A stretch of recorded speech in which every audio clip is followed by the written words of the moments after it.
আর সত্যি কথা বলতে এই যে বালিগঞ্জ কেন্দ্রটা যেভাবে দেখতে পাচ্ছি সিপিআইএম এর দিকে ঝুঁকছে, আফরিন বেগম এবারে ছক্কা হাঁকাতে চলেছে।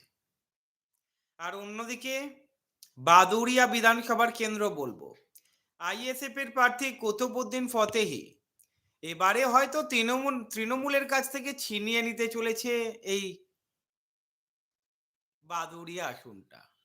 একইভাবে আপনারা দেখবেন দেগঙ্গা, একইভাবে দেখবেন অশোকনগর, একইভাবে দেখবেন আমডাঙ্গা, একইভাবে দেখবেন ভাঙড়, একইভাবে দেখবেন ক্যানিং পূর্ব, একইভাবে দেখবেন বাসন্তী। একের পর এক ছক্কা আইএসএফ হাঁকাচ্ছে এবারে। আর সিপিআইএম, আপনারা তো ভোটের ময়দানে